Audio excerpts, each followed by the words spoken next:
Welcome, everybody, to today's broadcast. Welcome to the nationwide prayer campaign to end abortion forever.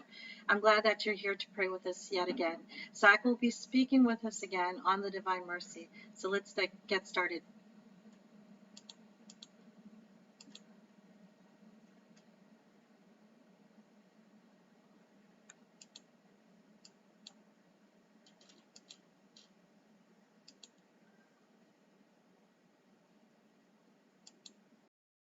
Hi, Zach. How are you?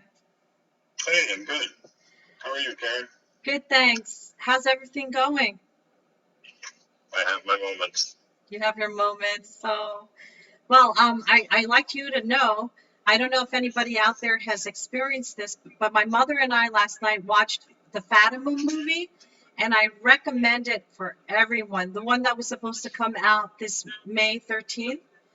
It is very Okay. beautiful, and I recommend it to anybody who has heard of it. Where is it? I saw it on Prime. I don't know where else they may have it, but if you want to look at, if you have Prime, it's Amazon.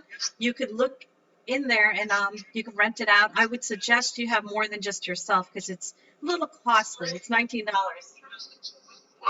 Okay. So, Zach, today you're going to be talking about your connection between the Divine Mercy, Pro-Life, and the MICs, the Marians of the Immaculate Conceptions, over at the Yes. Shrine. Okay, so I'll let you have the floor. All right. Well, God is an amazing God. And the connection, even when the connections happen, you sometimes don't get it. You don't understand what's happening. When the woman, Marianne Wickman, gave me the Blessed Miraculous Medal, the only clue I had as to what kind of day it was going to be is when she said, what I said was the weirdest phrase I'd ever heard in my life. The Blessed Mother's calling you into her army. And I'm thinking, Isis, Gaia, who is the Blessed Mother? And then I clench my fist around it, and the Blessed Mother shows up and smiles at me and turns me around, and Divine Mercy Jesus is standing behind me. But when that happened, I didn't know what Divine Mercy was. I've got these rays of light that are shooting around me and under me and over me and through me. And I'm thinking, oh, this is kind of cool. I mean, I recognize that's Jesus, but I didn't know what these rays of light meant. And, so I'm having this experience, and then, she tells me that my job is to help her end abortion. And I open my hand, and I'm back in my mall, back in my store. And this woman, Marianne Wickman, tells me where she goes to Mass, and she writes it down for me. And her daughter brings me in one of each of everything, which, it wasn't Catholic yet, so I didn't know how much stuff that was. Didn't she, excuse me, Zach, didn't she tell you about Father John Whelan? Joe Whelan. Oh, Joe Whelan? She said that Father Joe Whelan was the busiest priest she's ever met, and she's the personal assistant, and he doesn't even have time to talk to her. So he has all these mystical gifts, right? Right. And then while she's talking to me, her phone rings, and it's Father Joe on the other end. And she's like, I have to take this. I was like, yeah, go ahead. You just explain. He's the busiest priest you've ever met. So, and at that time, Father Joe was going deaf. So when he talked, he spoke like everybody else was going deaf. He spoke really loud. So everything he said, I could hear on the phone. And he said, can you hand the phone to the young man you're talking to? And so she's like, certainly, Father Joe. And she hands me the phone. And I'm shaking like Ozzy Osbourne. Like, how does this man know I'm there? So, can you hold on a second? Sure. AJ, mute that. AJ.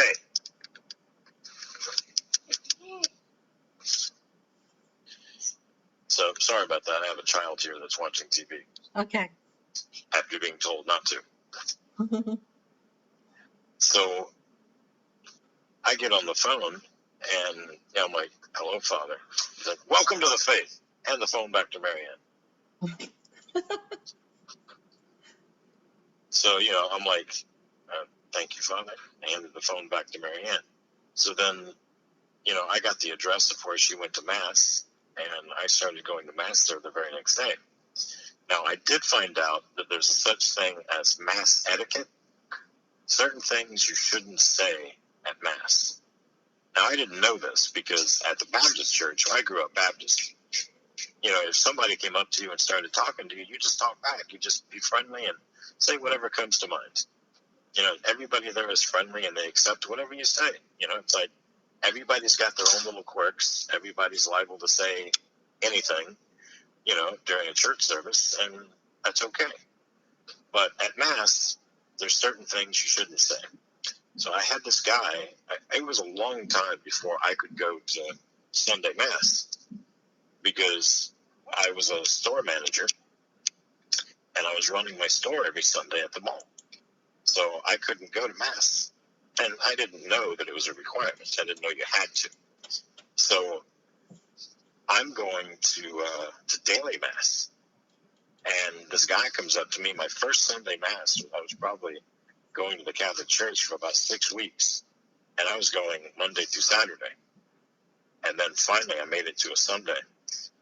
And on Sunday Mass, this guy comes up to me and he says, "Hey, I come here every Sunday and I've never seen you here before." And he shook my hand. And, it was at the sign of peace. And I said, "I go to a daily Mass. I've never seen you here either." And he kind of looked embarrassed and walked away from me. And I thought, note to self, don't say that again. I couldn't understand why it was okay for him to greet me like that for Sunday, but it wasn't okay for me to greet him like that for daily Mass.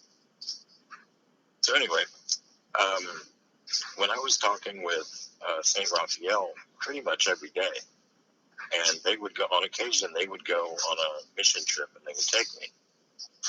And I wasn't there to speak at that time. I was just answering questions. If somebody had a satanic question they wanted answered, then I was the expert. And they were looking for me as spiritual director. And they were talking with Father Joe, and Father Joe said he would like to do it, but he's so busy, he doesn't have time to take on somebody new. And he told Mary Ann to pray about it. And then they were going to go to the National Shrine of Divine Mercy in Stockbridge because Father Joe was going to speak there. And before that happened, they called Father Anthony Gramlich. He was the rector there. And while they were talking with him, they said, "By the way, Father Joe is working with a new parishioner, and, this is what he has going on." And Father Anthony said, "Well, I think I should talk to him. I think the Lord is laying it on my heart that I should talk to him." So they gave me the address there, and I went to see Father Anthony, he was about 3 hours away from where I lived. It was at Eaton Hill. And if you've never been to the National Shrine of Divine Mercy, I encourage you to go. It's like 375 acres. It's a beautiful little chapel. The grounds are beautiful. There's statues all over. And all the priests are dynamic. It's an incredible place to go. Father Calloway, Father Alar, Father Anthony, and then there's a bunch of brothers as well. And then if you stay long enough, the nuns cook dinner at night, and they do a wonderful job there as well. So the first time I went to visit him, we got lost on the way. There's no signs anywhere that tell you that, Eden Hill coming up or 5 miles away or turn right here or anything like that. So if your GPS gets you lost, you're just lost. And that happened to us. Our GPS, we had to turn onto a road to the right and then onto another road to the left.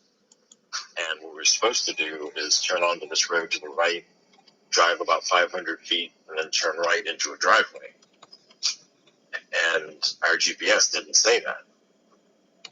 And so we followed the road around and got lost. And Father Anthony called me and asked me where I was. And I told him, and he said, "We passed it." So we had to drive back, and he kept me on the phone. And he stayed with me until we had parked the car. And I said, I can let you go. I'm in the parking lot. And he says, no, I'll just stay with you on the phone. And so he said, well, tell me what you're passing right now. And I said, there's like a 6-bay garage to my left.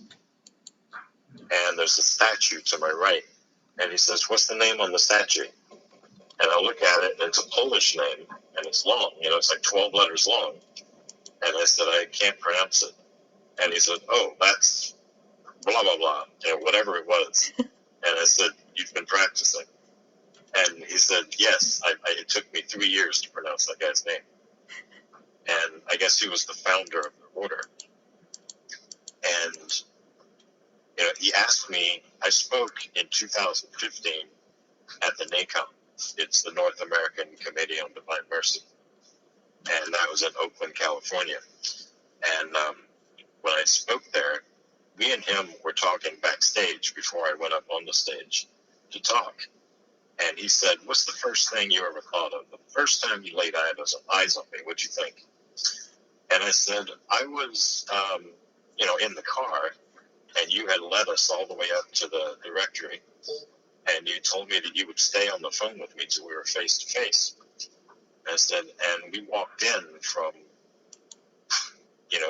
we parked the car and then walked and saw the 6-bay garage and then saw the statue. I said, and then we walked in the rectory and we were walking in the office and I could see you on the phone. I said, my very first thought about you was, I thought you had to be over 18 to be a priest. He does look young. Father Anthony, this was 2008. Father Anthony looked like he was about 15 years old. And then when I met Father Alar in 2016, he again looked like he was like 18 years old. And I heard he was 40. And then Father Calloway, looks his age, but he's very spry. He doesn't seem like he's as old as what he is. And even, oh my gosh, I can't think of his name. He's a priest there that's probably in his 80s. He might even be in his 90s. Father Mikolenko. Seraphim. Yes, that's him. He's an encyclopedia for the Divine Mercy. He is well. If you've ever had him pray over you, he doesn't seem like he's old either. Yeah. When he arrived at the NACOM, they said that a seminarian went to pick him up at the airport, and the seminarian saw him standing there. He had a cane and a suitcase, and he put the suitcase down, and he was just standing there.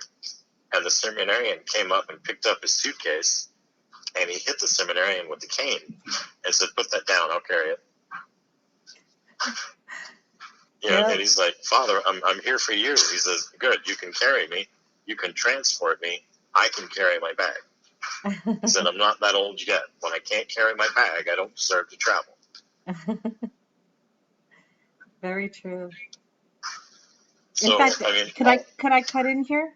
Go ahead. We had an experience with Father Seraphim as well.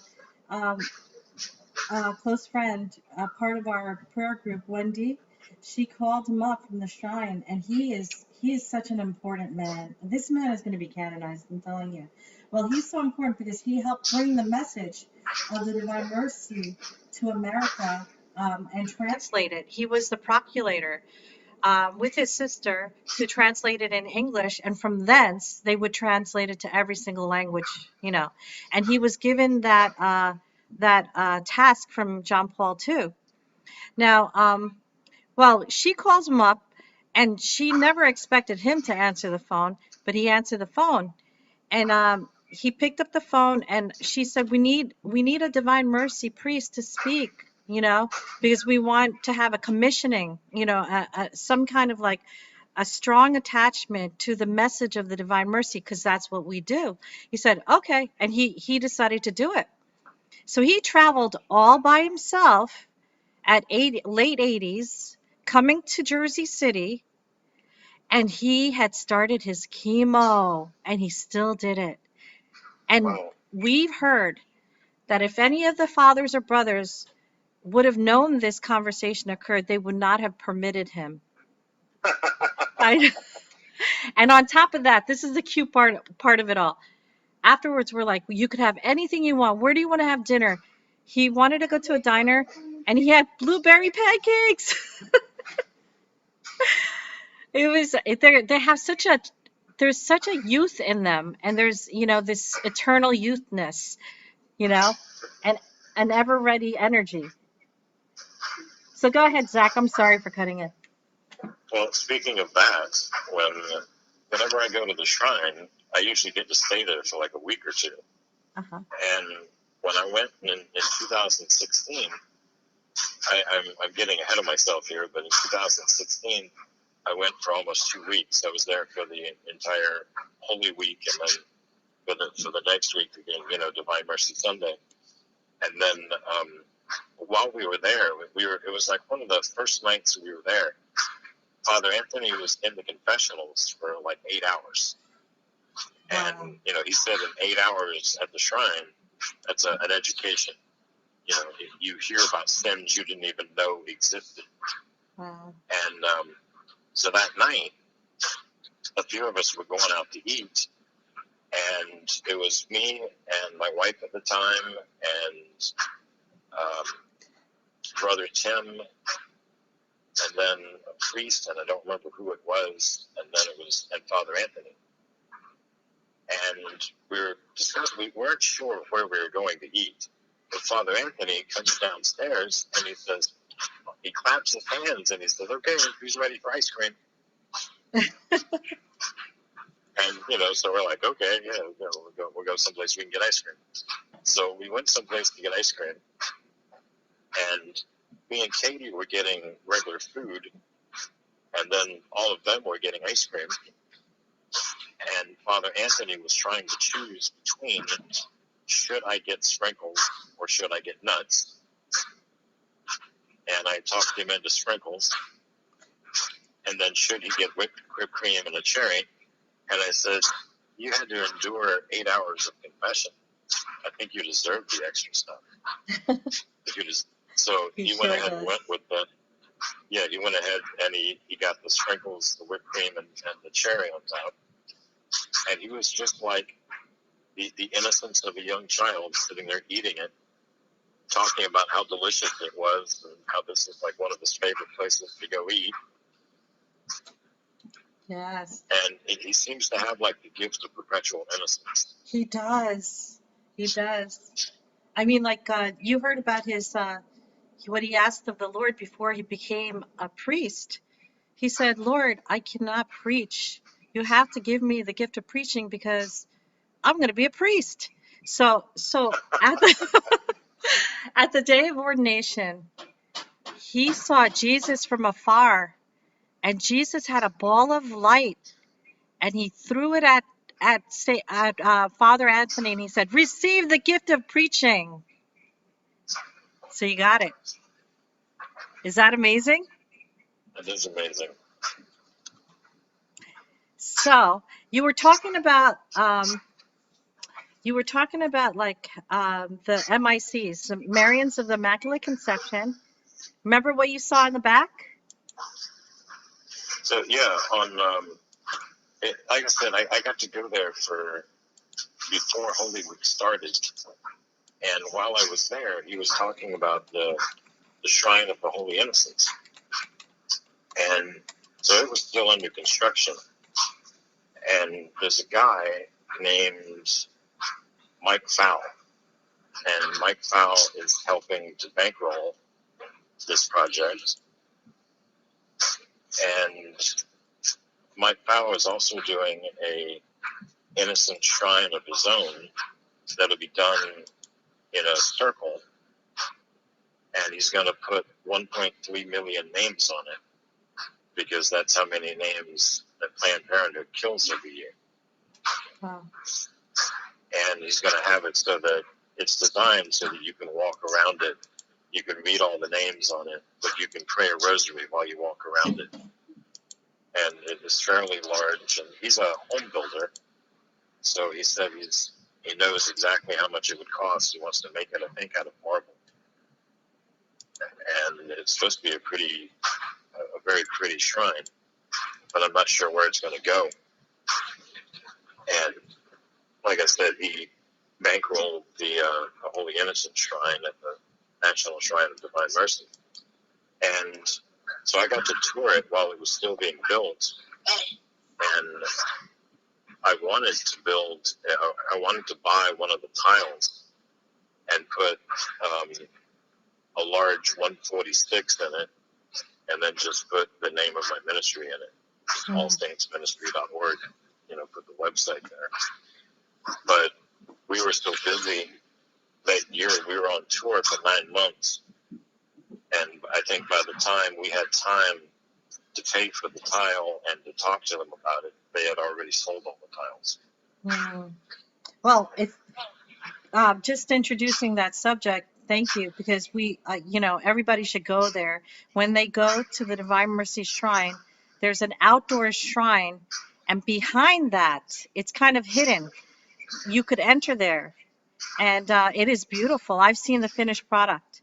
So please go visit there, meet the priests, and then go to the open shrine. Behind it is the Shrine of the Holy Innocents.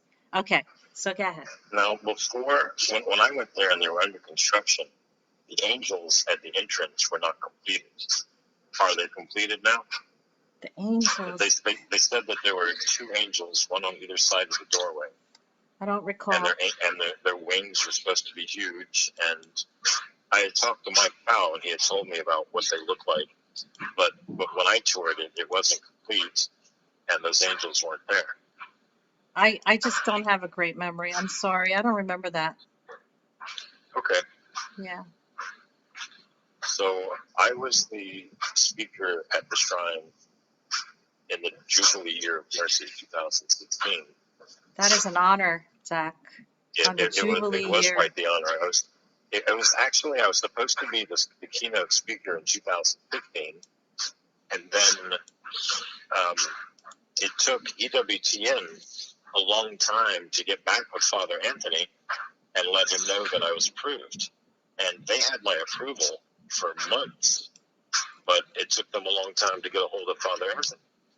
And by the time they got a hold of me, he said,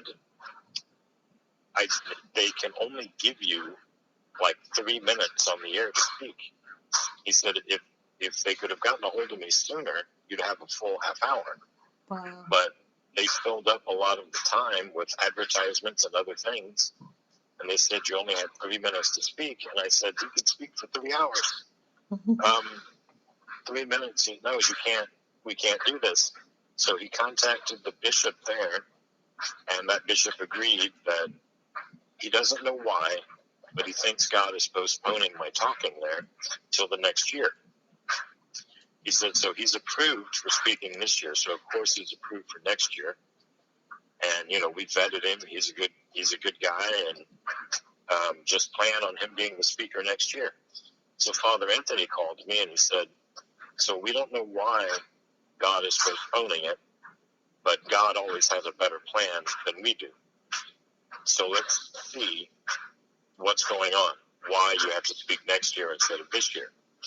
So then, that year, my mother died during Divine Mercy Week. So I couldn't have gone. I couldn't have gone because, well, she died during Holy Week, and then we couldn't have her funeral because of it being Holy Week. We couldn't have her funeral for like another 10 days. And I would have been at the Divine Mercy Shrine when all that was going on. So, that was postponed. But then the next year, the Pope declares it the Jubilee Year of Mercy. And I'm going to be the keynote speaker during the Jubilee Year of Mercy on Divine Mercy Sunday. I was so happy. God is so good. He's so good.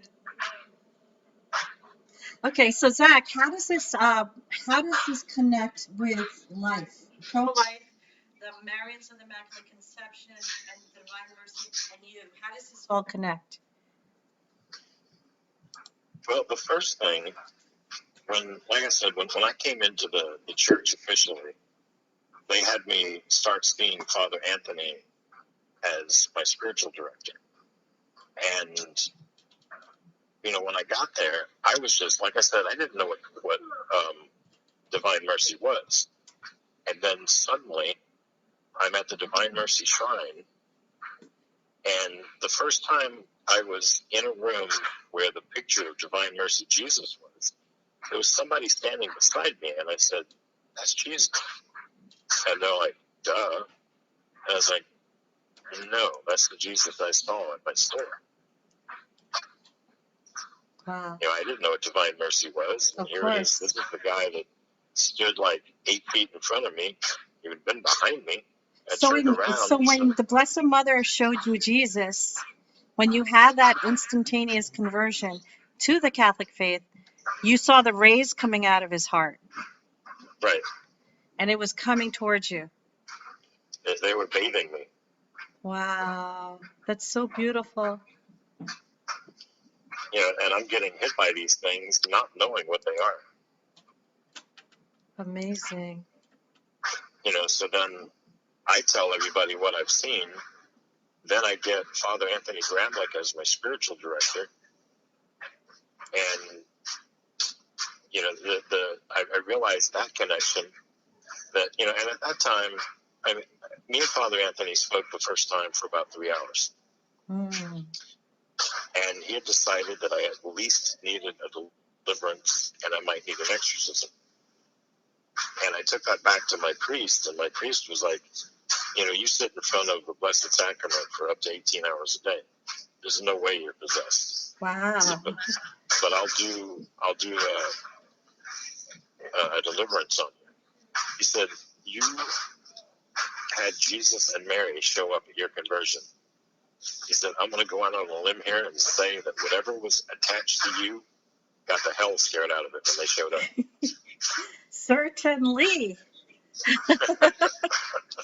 Amazing. My current bishop said that that was a greater grace than any exorcist could have ever given me. Amen. I agree. So yeah, I get every once in a while I work with another exorcist or a deliverance priest, and I ask them, you know, hey, can you pray over me? I just want to make sure there's nothing attached to me, you know, because of who I deal with. You know, I talk with people that are possessed a lot, and I do a lot of consultation with exorcists, you know, and I do a lot of my consultation at exorcisms. I just want to make sure there's nothing attached that shouldn't be. So some exorcists have mighty charisms. There's a guy named Father Chris Crotty that when he prays over you, there's like this, you're bathed in a blue light. Mm. And he knows it happens sometimes. He'll ask, did you see that blue light? And yes, you absolutely do. Wow. Yeah, and there's nothing in his hands. He's lifting his hands over you while he prays. There's the sign of the cross over you. His hands are empty. So it's not like he's shining a blue flashlight on you or anything. But it's like suddenly while he's praying, you're bathed in a blue light. Dude, is he a Marian? He used to be a Fathers of Mercy priest. And now he's gone to the Eastern wing of the church. He's one of the like Byzantine fathers, but I'm not sure the branch he's actually in. Okay. Okay. And you were saying, I know he wears like a gray, I don't even know what it's called. Sort of like what a monk's habit in a sense. oh, okay.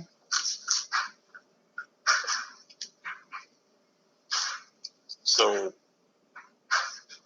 and then I heard that Father Anthony has although I've heard that all the Marian fathers have the gift of being able to pray over people that haven't been able to conceive yet, and the people are able to get pregnant after they're prayed over by Fathers of Mercy, or the Marian fathers. Yes. Can I tell the story about St. Anthony, Father Sure. Anthony? Yes, please. Okay. Please do. We had Father Anthony speak over on the subject of Our Lady of Guadalupe. Amazing talk. He came over, and now he has migraines, so he really doesn't go out that much anymore. Wicked migraines. Like Zach said, that those are the type that people commit suicide because it's really, really bad. Well, that's his suffering. And he's also the head of the charismatic movement in their region, that area. So people come up to him and they ask for him to be prayed over. And there was this beautiful Indian couple from that parish that asked for him to pray over them because I don't think they couldn't conceive for 8 years. And so he did. And then he returned the following year for another Our Lady of Guadalupe talk. But this time, the following year, he saw their baby in their arms. So he saw, and then he said, this is a charism that the Marians of the Immaculate Conception have. The barren get pregnant. So it's really amazing. So that's a pro-life message. Go ahead, Zach. So to me, it was just, the Catholic Church is all about connections. Right. And you don't even know why you're making some of the connections you make until maybe a few years down the road, and you realize, like my first connection was Father Joe Whalen, who put me in contact, Marianne Wickman put me in contact with Father Joe Whalen. Father Joe Whalen put me in contact with Father Anthony Gramlich. Father Anthony Gramlich put me in contact with Brother Tim and Father Alar and Father Calloway. Father Calloway is so excited to see me every time he sees me. It's as if I'm his best friend in the whole world. And can I tell you, when I had you the first time to speak in the Catholic Everything Expo, I spoke to Father Chris and Father Anthony, and they recommended you because I wanted to make sure you were vetted well. And they went through the process, and they said, we see nothing wrong with Zach, and you should go ahead and, and just get his paperwork. But we have gone through it, and he's A-okay. I ought to be by now. Yes. Yes. And what was the pro-life assignment from the Blessed Mother for you? She had told me my job was to help her end abortion. Now, I have to take it by that since, the Holy Family doesn't speak in wasted words. They don't say something that may or may not be true. They say something that is true. Right. Right. So when she said my job was to help her end abortion, I have to believe that in my lifetime, abortion will be ended. If my job is to help her end it, then I'm going to see it end. Right. So that's amazing. Even the Divine Mercy, the chaplet itself was given to Saint Faustina due to the sin of abortion to stop the hand of an angel from destroying a beautiful city in Poland. So it has something to do. It all ties in with life. It all weaves together. And I'm going to put myself on really quick because I'm going to show your book. Okay, Zach? Okay. Is there any other words you want to say? Could you read the letter in the back of the book? Okay. In the air. Hold on. Let me go on. Don't hang up. Hold on 1 second.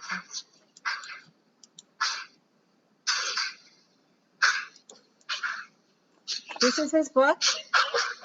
If you haven't seen it, is Abortion is a Satanic Sacrifice. And then you could get it in his website. It's allsaintsministry.org. The letter in the back, it says April 3rd, 2017. To whom it may concern. Hold on, Zach. Okay. To whom it may concern, for the past several years, I have known Mr. Zachary King and have been impressed by his testimony of how God rescued him from the kingdom of darkness and brought him into the kingdom of light, from the service of Satan to the service of the true God, and from supporting abortion to supporting the protection of every life born and unborn. I praise God for Zachary's testimony and urge everyone to listen to it.